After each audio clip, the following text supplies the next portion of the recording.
Hey, welcome back to the Tim and Rene Real Estate Cigar Talk Show. We are here today talking about stock versus real estate. Which is a better place to park your money? And then we're going to get into, are you going to invest in the stock market? Are you going to invest in real estate? Let's make an informed decision.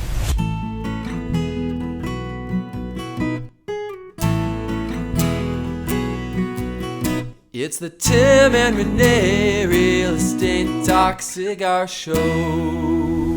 hey, so if you're new here, I am Tim Jackson. I'm a realtor licensed in Oregon and Washington, a 13-year vet in the Oregon National Guard as well. Rene Canler, your mortgage advisor, bilingual English and Spanish speaker, a former public school principal, 18 years in public ed. I continue that community advocacy.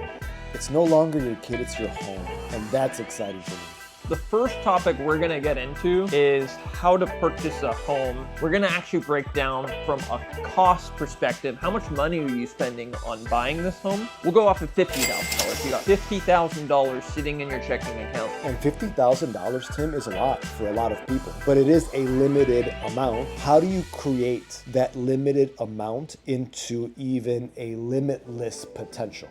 Right. Because, I mean, we're looking at this from money that you're saving away. So it might take 5 years to get to that $50,000. And so that's why we're breaking this down from a stocks and real estate perspective. So let's first get into how much money do you need tucked away in order to make a home purchase, and what's the process of purchasing a home. Let's talk about a $500,000 home, because a lot of first-time home buyers, they might be looking at an 1,800 square foot, 3-bed, 2-bath, something that checks the box. And there are plenty houses in our market that are under $500,000. The first process is getting pre-approved with a mortgage advisor. So the process is an application and documents. That's what it comes down to. The bank wants to see consistency. The bank wants to see assets. And so in the application process, what one does is authorize me to run credit. The credit is important. It provides a credit report. And in that report, there are two things that are very important to this process, the process of a home loan qualification. Those two things are credit score. Credit score determines pricing and loan product and debt. That credit report is going to show your credit history and will provide the debt that has to be used in that debt to income ratio, which is the percentage that determines how much one can qualify. Yep. And then think of the debt to income ratio. If you're, say, bringing in $10,000 a month, right? You got $2,000 a month debt. Yeah, then that's 20%. The first part is the application. What's your credit score? How much debt is in your name? The second part is the income in that debt to income ratio. So that next part is documentation. Obviously, we need an ID. That way we're pulling the correct credit from the right person. And we also need pay stubs, W-2s if you are an employee. If you are an employer and you own your own business, those are tax returns and a P&L statement. And then the last set of documents that are needed, bank statement, because the bank statements will show where the money's coming from.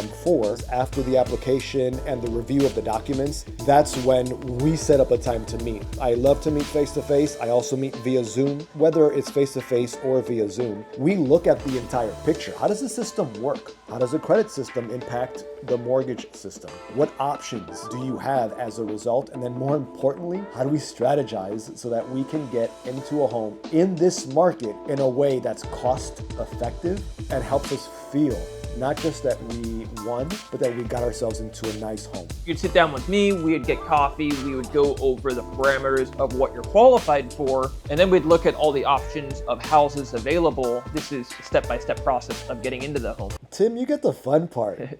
We go out and look at the homes, but then let's just say we identify the home. We're gonna negotiate up front a good price plus maybe some closing costs for you. We're then gonna book inspections, which will go over the cost of those. Once we get the inspections negotiated, there's more that you can negotiate in the potential costs of ownership. Any fixes, any type of repairs that need to happen. Maybe some additional closing costs. It's then gonna bounce back over to Rene's court where the appraisal is gonna get ordered, and the appraiser is gonna come in and make sure that the bank is happy on loaning on that home. Yeah, 2 two good distinctions there. The inspector will work for you. That's the person that Tim will connect you with. That person's job is to make that house look as bad as possible. That way, if there is anything else that we can get for you, concessions from the seller, Tim will negotiate that.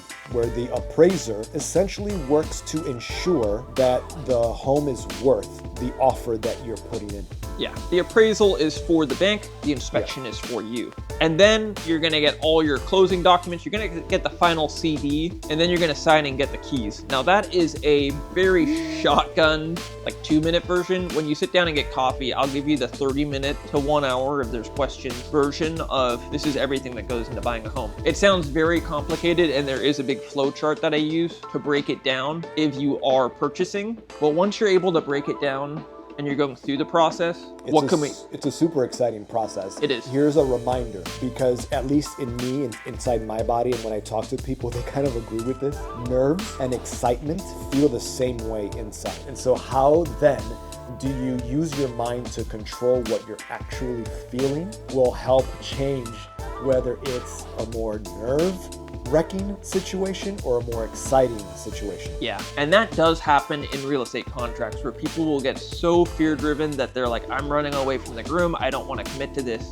That only happens when somebody is being ill-advised or the steps aren't made clear. I would say a very vetted engagement period. When you're ready to say the I do's to the home, you are marrying the house when you sign all those documents. But my goal is to inform you, because once you have an idea, you can then go home, have that conversation with your family, determine what makes most sense, and now with that informed decision, you're ready to go with Tim. And just like Tim mentioned, when questions pop up, because questions will pop up. Tim and I do this for a living. We love it. We understand the process. We learn as we go. We see new things all the time, but Right. we're in the process. We understand it. You're gonna forget certain things, and that's okay. Call. That's how we continue to support. So let's now get into the costs associated with buying a house, because we went over a kind of shotgun, the process of purchasing, but what are the costs associated? So you've got, as Rene mentioned, you've got a down payment, you've got the closing costs, you've got the inspection fees.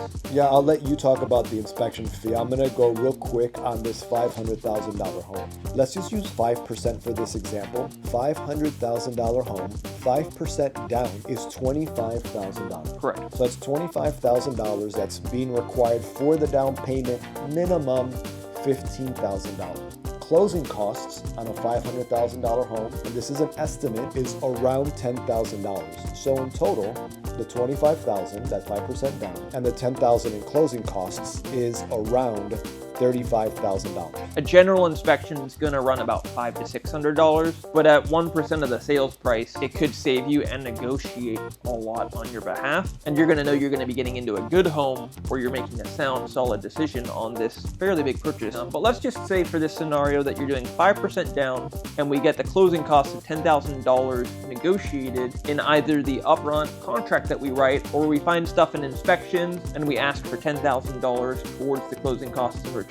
You're now closing on a $500,000 home with $25,000 out of pocket. Which, for those of you wondering, what is that monthly payment? It's around $3,200 in today's market. And if you're making about $10,000 a month, it would represent about 32% of your budget going towards your housing, which is, I would say, a fairly comfortable place to be.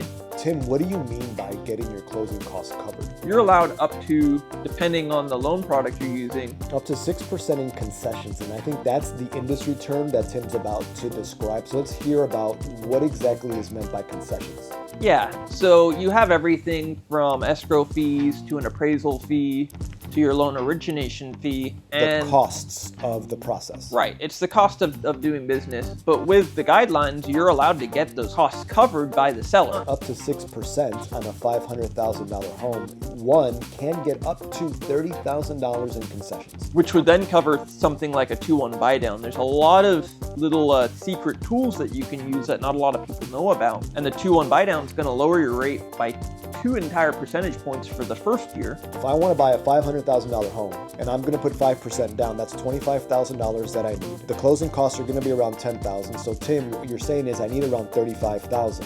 I don't have $35,000. Are there other options that we can do? If you don't have $35,000, but you have the $25,000 for the down payment, well, you get them covered, right? Yeah, you get the concessions. You just get the concessions, and we've had clients like that didn't even have that money available, and we just made it a point that we were going to negotiate it in. So they had the funding fee waived, which is an upfront, basically mortgage interest waived because it was a disabled veteran. Wife is a nurse, so it felt really good to get these people into their first home. We were able to negotiate over 4% of the sales price into the concessions, and so after they paid their closing costs and stuff, they came into their first home and they only paid $5,000 out of pocket. Yeah, this is pretty amazing. So for those veterans that are watching the video, 0% down on a VA loan. For the rest of us, we're looking at minimum of 3%. In this example, what we said is 5%. But let's now go into this feel-good fix story. These clients bought, this house was over $400,000, and they only put down $5,000 to get into their house. That includes the total amount of fees that they had to pay simply so that they can purchase the house. And so just getting these clients who had been on the sidelines for a couple of years, watching the market and seeing when to jump, and they had a conversation with us this entire time. I think it's been a year or two where they started the conversation. We're engaging with them on how to save, where to put the money away, the money they had stored away to make this purchase. Because they did have that $35,000 that we just talked about. They had enough reserves to be able to go and make the purchase. But because of the market, as they were informed and they knew what monies to use and what not to, they were able to simply use $5,000 to buy this beautiful place. Now, here's the question. Do you take those $5,000 and put into stocks? Do you buy real estate? Where are those $5,000 better suited? Well, yeah, so let's get now into the stocks versus real estate. But let's say you have $50,000 and you're looking at where is that $50,000 going to get me the best return? You're renting a home maybe, or you're renting a place, and you're looking at all of your options. Now, real estate is expected to go up about 3% year over year. We're not seeing the screaming hot 10% rise in real estate.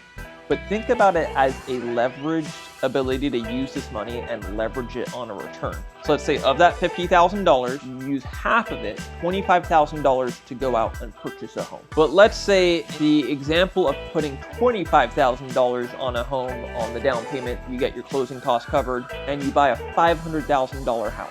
5% down on a $500,000 house, yes. You get your closing costs covered, you're out $25,000, and you're now living in a place that is going to go up 3%. That $25,000 that you put down, assuming the house rises in value by 3% the year after you purchase, is now worth $515,000. So you just made $15,000. Yes. So that's 60% return on your money. Now, stocks, generally speaking, make about an 8 to 10% return on your money. So let's say you put that other half, you got the $50,000, you put $25,000 into the home, that other $25,000 you put into the stock market. Yeah. You're making, $2,500 on that. So 1 year passes, the $25,000 that I put down to purchase my $500,000 home made me $15,000 in equity.